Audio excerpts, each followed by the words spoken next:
It is one of my favorite, maybe my favorite piece that comes out all year long, and that is Mike Sando's quarterback tiers from The Athletic. Mike joins us again. He joins us throughout the season because we love having him on, but this is the big unveiling. It came out this week, and you can check it out and play along. What's up, Mike?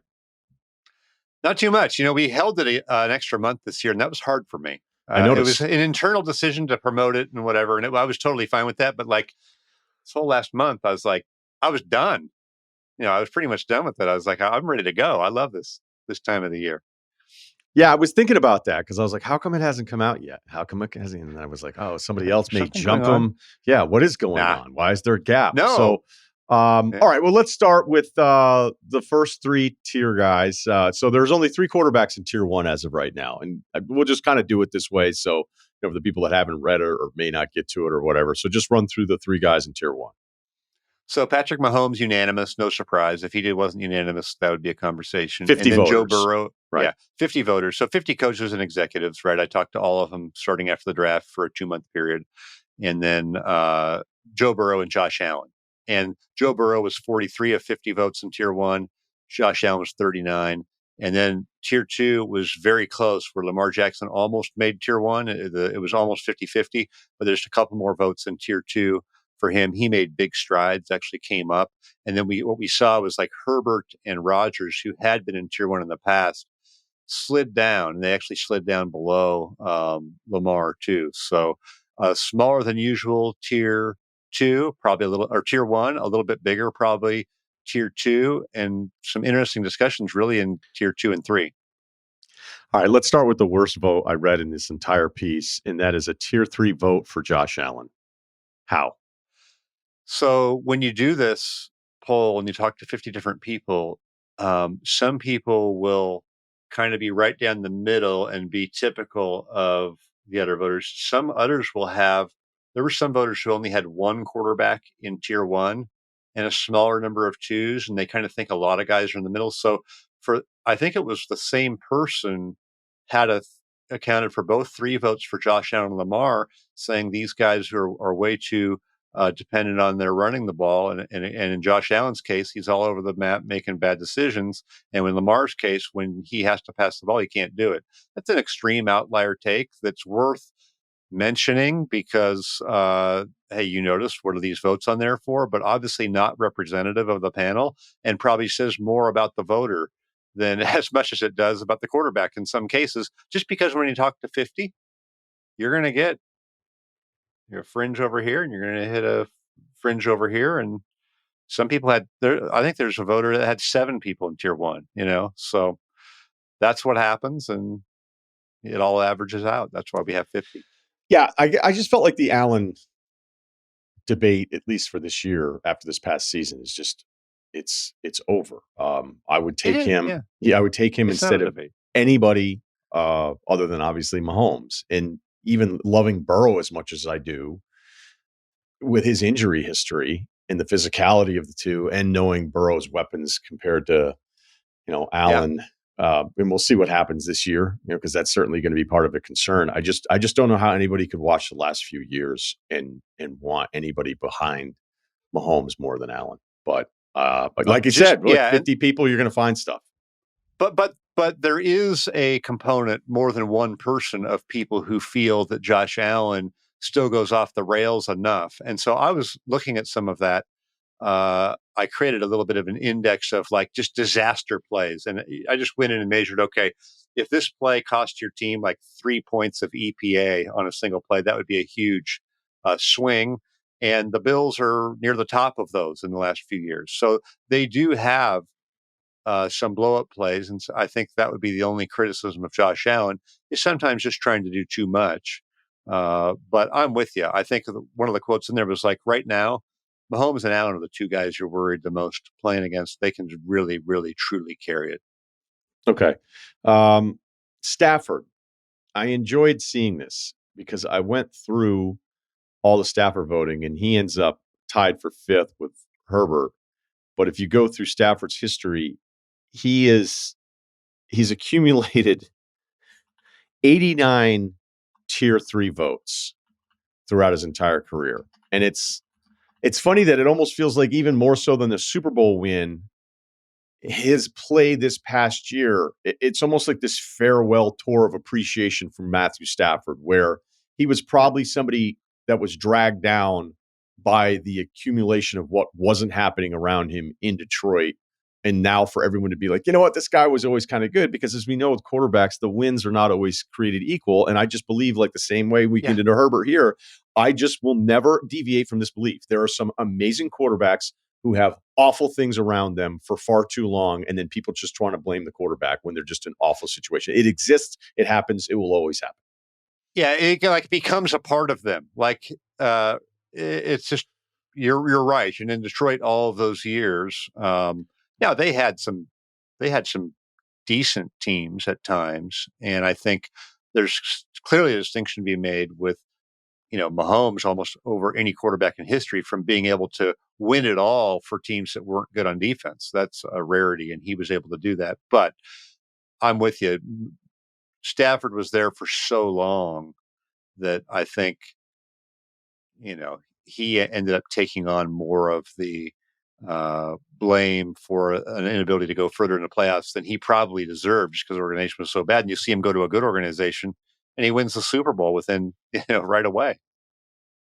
Herbert is another one that seems to be kind of going along this. So it seems like Herbert drops down a tier. So where's the conversation around him? And then ultimately, what is fair? Because I think there are some comparisons with Detroit Stafford. A little bit. So yeah, exactly. Herbert though was fifth last year, and he's fifth now. And so fifth last year was good enough to be in tier one because he had a higher average. Mm-hmm. So he didn't really necessarily lose a huge standing among the other quarterbacks. He got passed by Lamar, but I see that happening too. That's like, okay, wait a minute now. You've had a few years where we think that if you're a true tier oneer, you would have made a little bit more of a difference, including in some moments, some games. I mean, shoot, they had a playoff game. They were 27-0, couldn't make a play to win the game. That's part of this. And then there was an interesting discussion in there too. One person drew a little bit of a comparison to a Trevor Lawrence, guys in a little bit of struggling organizations, guys who aren't really strong personalities. And then as we try to figure out, okay, is it Herbert? Is it the defense? Is it the organization? And you start to, in your mind, to go, okay, is there something missing with this quarterback? And I think that has happened, like you said, with Stafford, and it will happen a little bit with Herbert as you just go, wait a minute, shouldn't he win more anyway? Where are you with Rodgers now? I feel like I think a 2 is probably a safe compromise vote for him, just based on the age and injury and this stage of his career in a new place. But I think there's a really good chance he's still tier 1. I think there's a really good chance. You seem extremely cautious right now. Your tone has changed. Well, it's been a while, and I worry about the injury component. If you go back to last year and look at the tiers last year, one of the most prescient things that was written was, this is way more games on turf than Rodgers has played before, and just be wary of his ability to hold up. Now, no one is predicting it would take 4 snaps, but I have a little bit of a worry about, at this stage, his willingness, eagerness, ability to stand in there and take the shots over the course of a full season. I think in any one game, I think he would be tier 1, but he's up there. It's going to fall off at some point. And are we going to start to see that now? Is it more in my mind than it's been before? I'll tell you what, somebody saw it though. I couldn't believe this quote. You go back and watch those first 4 plays before he got hurt. He did not look good. He looks old. 4 plays? But there's more to the quote. We do. So when we were editing this thing, okay, all right. Part of my editing process. Go ahead. Tell us what happened. I believe this is a really good tip for editing. When you do a big project, I read the story aloud to another person, because then you catch things like, wait a minute. And this was one we really talked about in the process, was like, does this come off as you're evaluating the 4 snaps? It's ridiculous. But there's more to the quote. You got the rest of the quote there, right? I can get it right here. Um, he said, first place, he not look good. He looks old. If they can't protect him and they can't run the football, it'll be just what you saw late stages in Green Bay. He became ineffective. I'm looking at what he is, not who he is. So that person is having an opinion of what Rodgers looked like at the end in Green Bay, saying, you know what? It was only 4 plays, but I wasn't seeing anything different. We may say that's ridiculous in 4 plays. And I'm skeptical. So I think that context is helpful, that he's tying it to the past and like, hey, it's been a while since I've seen him really play at an elite level. That's fine. But to say that it carried over and he could see it in 4 plays, I think is a lot for me to put faith in. Yeah. We talked about it. Yeah. Yeah, it's good. It's a fair point. Sando's like, yeah, when Russillo did the tiers again, and all he did was pick apart different quotes that he didn't like from front office people. I love people. it. So, I love that part of it too. I want to know what bothered you. I think CJ, as far as like, there's some young quarterbacks. I think it's more like the dual threat guys that can prop up their value in the first year because they're still, their instincts are telling them to run a little bit more. But, the way I look at running as a quarterback is that, it's great if your landscaping is awesome, if you got a pool and the deck and the whole thing. But like if the house isn't efficient and it's not, going to hang up to the weather, like it's cool to have all that stuff. But like the foundation of who you are as a quarterback still is the passing game. And Stroud showed us that in his first season. They add even more weapons. Any concern other than just the stubbornness of somebody to not want to put him in first tier or higher in the second tier because of just the 1 year? Is there anything that you even had heard that was from anyone in this group that was alarming about CJ Stroud? Not at all. He got 12 tier 1 votes. And so he's really the cutoff. There's 1, 2, 3, 4, 5. So there's 7 guys that got at least 19, and he had 12, and then the next guy's at 4. So to me, that's a huge endorsement in the first year. I don't really have or picked up on any concerns about him, but I do think that we probably gave him more of the credit than we would give some other guys based on what our perception was of Houston before he got there. We thought this is a terrible team, poorly run, and they're going to throw this guy to the wolves. They played a tough schedule early, first-time head coach, first-time coordinator. And so then when it went well and Stroud looked good, we probably in our minds thought Stroud was overcoming all of these things, when in reality, maybe the offensive line was good. Maybe we misevaluated their receiving core was good. Maybe Bobby Slowick, who we didn't know anything about, is really good. Maybe D'Amico Ryans is good. So maybe all these things we thought he was overcoming were actually pretty well in his favor, more than we thought. And so it's possible that this early on, because I think Stroud sets the record for any second-year quarterback debuting in tiers, because we don't have rookies. I don't think any one of them's come in higher. So did we give him a bump based off the expectation, our own possible misevaluation of Houston? And so he starts a little higher. What do you think of that? I like it. And it may be the right answer. And I thought, it's like anybody who was watching this as it was happening. They're like, this team is good. They're going to be in the playoffs. It seemed like one voter was very down on him, though, in that Baltimore game. Who they it's for putting him in tier 1, just for putting him in tier 1. It was not like saying it was just saying, hey, the wheels came off a little bit there. And so before I put him in tier 1, I'd just like to see him in that type of situation again. And that's all. And I don't think that's an insult to him at all. He's played 1 season and he got 12 tier 1s, and he has the highest second season debut of any quarterback in 11 years of doing this. That's a lot of endorsement.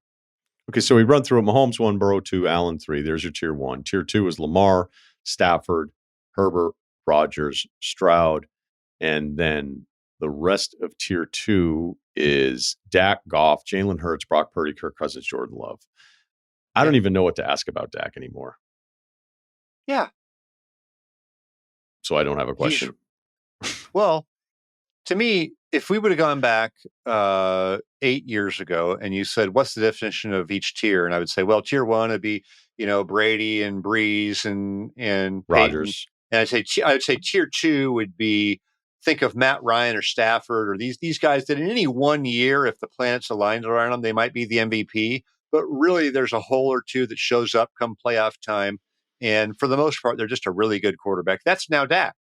He's just a consistently really good quarterback who probably there is a hole there, or he would have pushed through further because he's had last few years they've had good defenses and that sort of a thing. So, wouldn't you say that he's right in the middle of tier two, and to me, he's kind of the poster guy for tier two right now. Would you agree?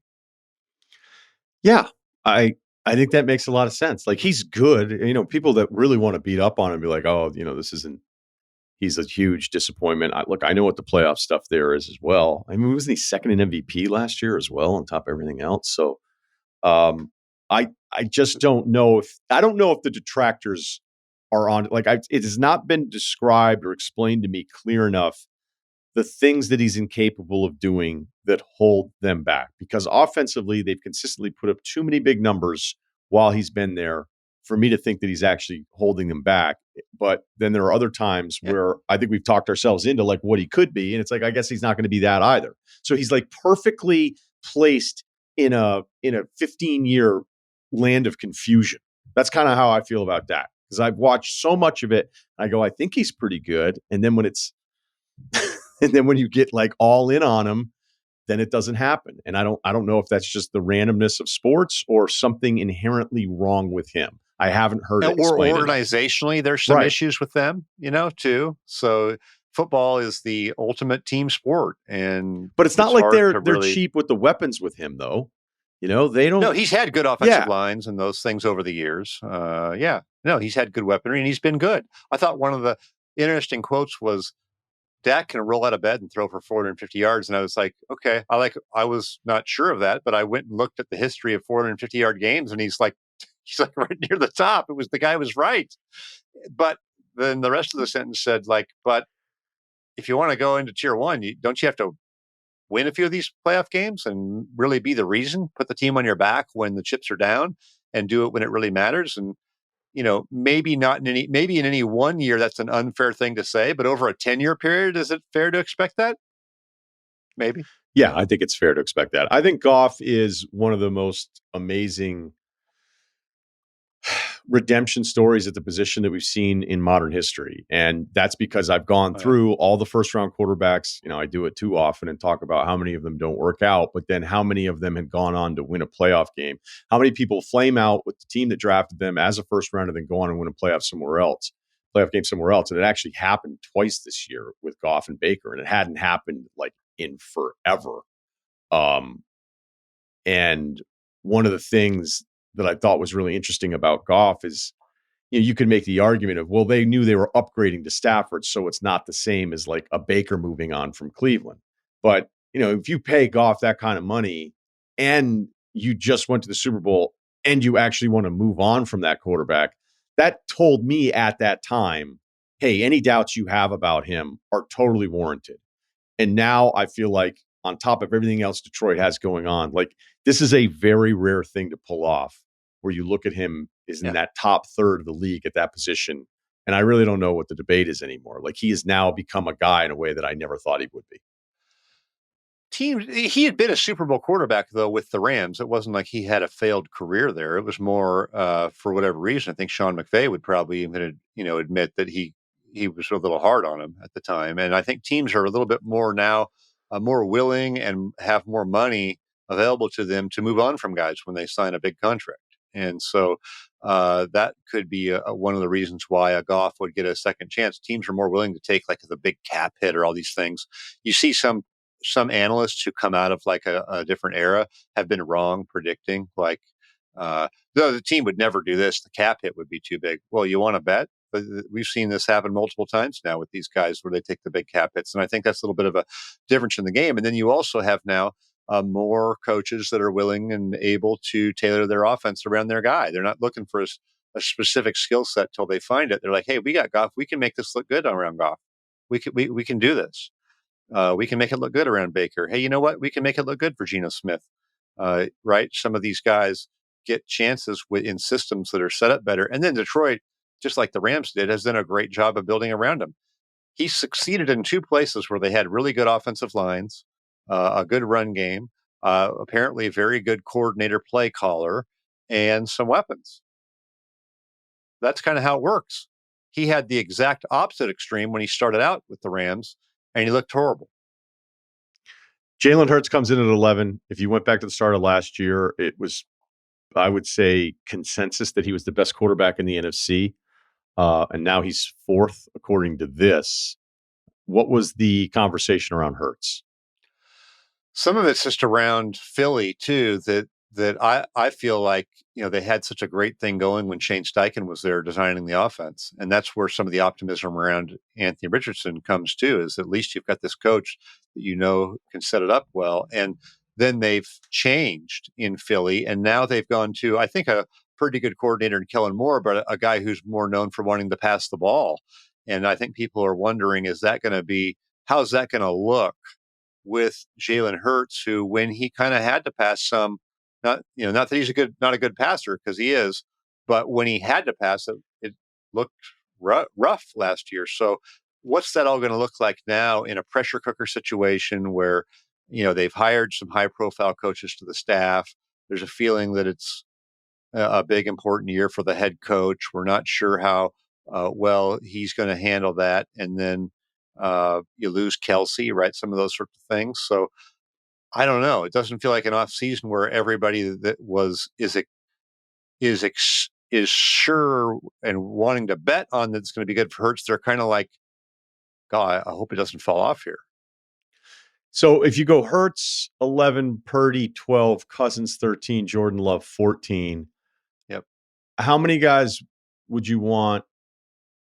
Well, let me put it this way. Would you rather have Jordan Love over Cousins? Yes, because the age thing. Would you rather have him over Purdy? You probably would if you were just starting a team from nothing. Now, would Kyle Shanahan? Maybe. I think you probably would. Hurts? What? It's funny, in your mind, what you do is when there's an unknown, you project this unlimited upside on a guy like Love, right? Whereas you feel like with Hurts, you've seen more of what the upside is. So are you like, ooh, yeah, Love, yeah, he could be way better than that. Yeah, because I'm just trying to find like the riser here in this. Where look, the Cousins one isn't fair. Injuries, age, it's fine. Purdy, I bet you more people would rather have Love moving forward. I'd say the same thing for Hurts, maybe more based on the expectation thing. I mean, you could get into a Goff age thing, but it's not that dramatic. You might get to Stroud before more people would say Stroud, or what do you think? I think more people would push. I think Stroud's the cutoff. I think Stroud's where you probably are going, wait a minute. But I don't know. I mean, I'm not going to be shocked if we're doing this in a year and Love is ahead of Stroud. Yeah. So Love basically, just off of one season, half a season to the bottom of tier 2. Yeah. Which is pretty good. So these are kind of a little bit of a snapshot in time of guys moving, and I think you're right. If we check back in November, maybe Love would continue to be moving up, but it would be premature at this stage, before the season to put him there. Does that make sense? He's got to prove it a little more. Yeah, it makes all the sense. Okay. Yeah. All right. So let's go to tier 3. At 15, it's Tua, Trevor Lawrence, Kyler Murray, Deshaun Watson, Baker Mayfield, Derek Carr, Geno Smith, and Russell Wilson. Tua is probably the best statistical, highest compensated quarterback that it feels like all of his momentum has disappeared. Like we spent a lot of time discussing who he was and where he was. And I think this is accurate. I think this is right where there's just too many guys now that I trust that have gone, if it's not this or it's not this, these timed things with everything coordinated, throwing to elite speed on the outside. Once it becomes up to him, you have a really good chance of stopping them on that play. And I think that's a very fair summary of who not only that, it looks bad when it comes about him, and I feel like for the next guys, Trevor Lawrence and Kyler Murray, when it all breaks down, they might pull a rabbit out of the hat more often. Those guys have the ability to do that. Tua, you're right, I think is interesting. But the top 4 guys, what stands out to me in this tier is they're all making a ton of money. Tua, Trevor Lawrence, Kyler, and Watson. That's a lot of money for if I'm the owner of the team. I'm saying, hey, wait a minute, do we have are we paying a win because of money to these win with quarterbacks? What do we got here? Oh, no, no, no, no. No, Trevor Lawrence is great. He's going to be great, right? Can you just see some of those discussions? And out of that group, you'd feel like Deshaun Watson. I'd almost be surprised if he's really good again. It just feels like there's been too much of not good.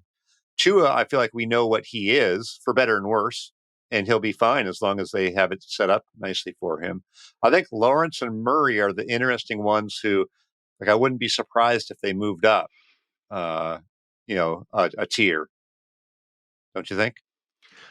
Lawrence, yeah, I think Kyler's certainly had moments that I feel better about. Like, okay, at least I've seen some stretches where, going back a couple of years ago, I felt like he was carrying Arizona. There was a moment in time where I, like a lot of the guys, don't know, hey, I actually kind of like him, to I'm just off of him now because I think his tendency to get hurt, like I think his ability to get hurt is far more fragile than other quarterbacks. I've just seen certain plays where I think he's coming up off the ground. I'm like, is he dinged up after that? And it would make sense because he is so slight and he's not thick in the way Russell Wilson was thick, but yet a smaller quarterback. Yeah. He's just, the first thing you notice watching the game is, God, he looks small. It's sure.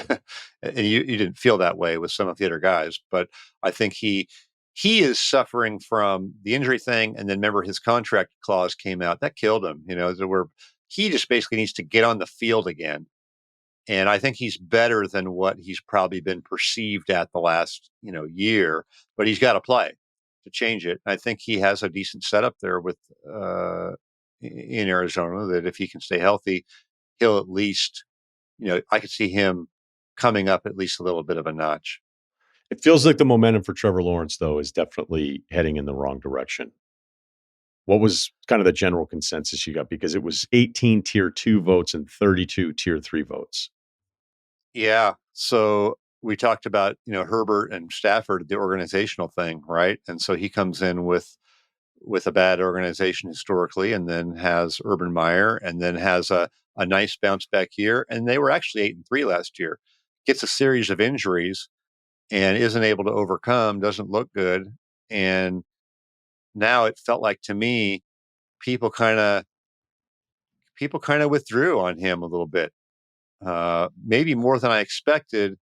And when this first came out, I thought, is that a little low? Is that a little harsh for him? But then when I tried to find who I would put him above, in the bottom of tier 2, that didn't feel right either. So he's probably right about where he belongs, but I think he can be better than that.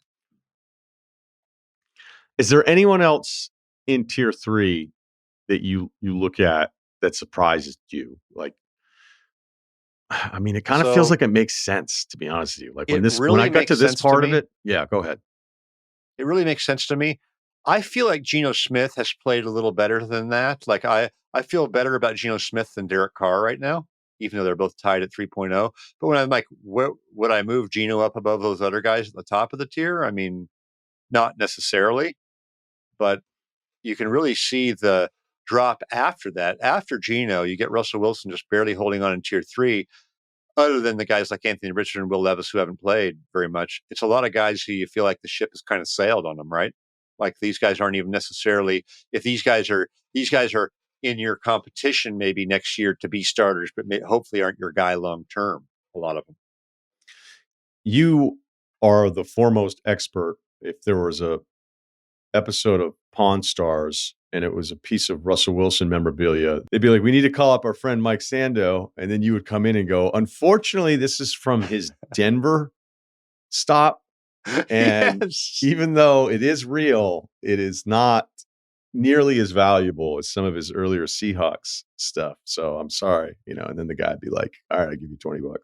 Anyway, long setup for that. Not a great payoff. Look, you were on this early, and it was even worse. As bad as it was, I cannot believe it was as bad as it was in Denver. And I mean, as bad as it was towards the end of Seattle, I can't believe it was that bad. And then you had one offensive coordinator just say, quote, to me, he'd be a 5 if he wasn't with Tomlin. So is there hope for Steelers fans? Yeah. What is the hope of the ceiling, though? Picture this. You're a team that it seems like can go win 9 or 10 games just almost anyway, with Mike Tomlin there. So I think they can do that. I mean, I wouldn't be surprised if they won 10 games. But what's your real upside in the playoffs? Are you going to be hoping to win a wild card game? Right. So to me, there's just a real ceiling on where they can go, unless Russell Wilson were to just recapture some magic. But I think a lot of his magic was, some athleticism that has left him.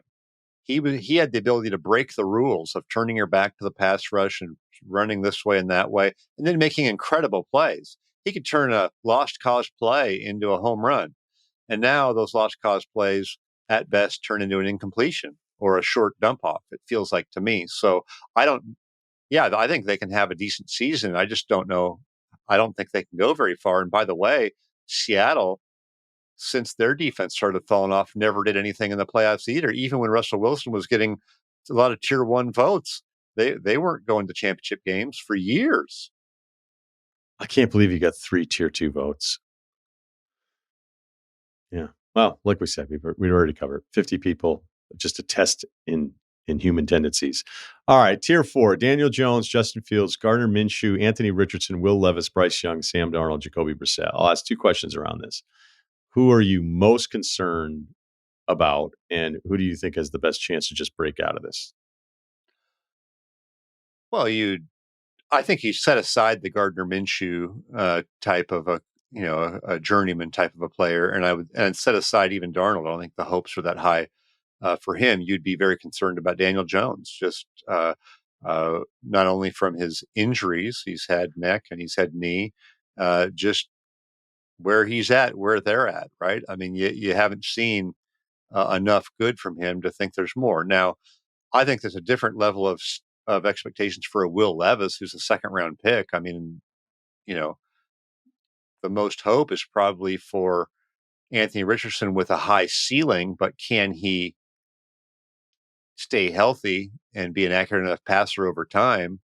Playing that style, I think, is a legitimate question based on his start. So, I don't know that there's a great answer to that. If I were to go through these guys, I would say Bryce Young probably could make a big jump and have a decent season, but what is his ceiling, right?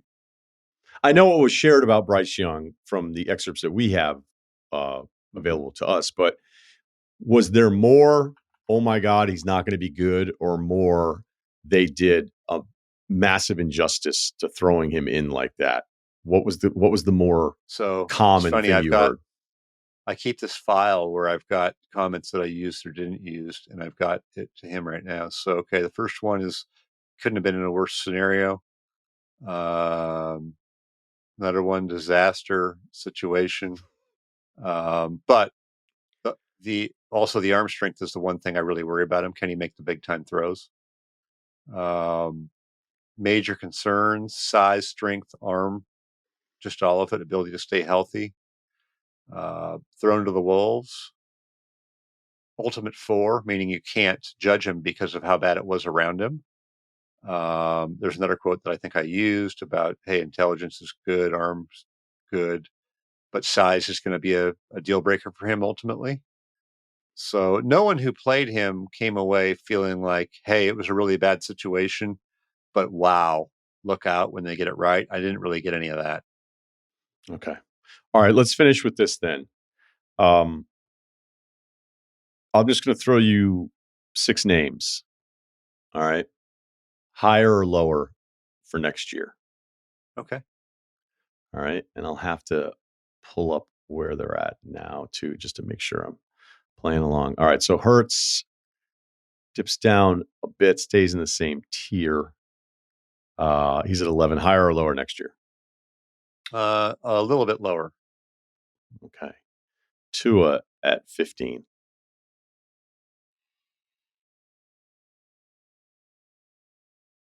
About the same. Okay. Trevor Lawrence, 16. Higher. Yeah, that's a weird season. I don't like the way they talked about him in your piece. It's like, what if he's actually like a 2.5? You're like, is that what's going to happen with him? Maybe. I don't know. Yeah. All right. Yeah. Kyler, 17. I think he'll be higher. Yeah, healthy is higher. But if he gets hurt again, then I mean, we're going to be. That's actually, when you mentioned Tua, that kind of worried me too. The one reason I almost said lower is because, like, are we just taking for granted he plays whole seasons now? That's like a thing, he did it last year, but is that forever? That's the one concern. Deshaun Watson at, I think lower. 20, what was he, 18? I think lower. 18. Okay. I think he's trending down. What about Justin Fields? 24. He may not even be in the poll next year if he's not a starter, if he doesn't get a chance to start. So he's at 24. I could see him coming up a little bit higher. I could see him getting enough reps that maybe he goes to the very top of 4 or a bottom 3. It's an awesome piece of work, man. And like I said at the beginning, it's one of my favorite things to check out. So thanks for all the work that you do on it. And if you want to read along and get even more in depth and see the trends and where all this stuff is going and the historical votes on it, you can check it out at The Athletic under Mike Sando's tab. All right, man. Enjoy week 1. And thanks as always. We'll catch up again soon. All right. Thanks. Loved it. Appreciate it.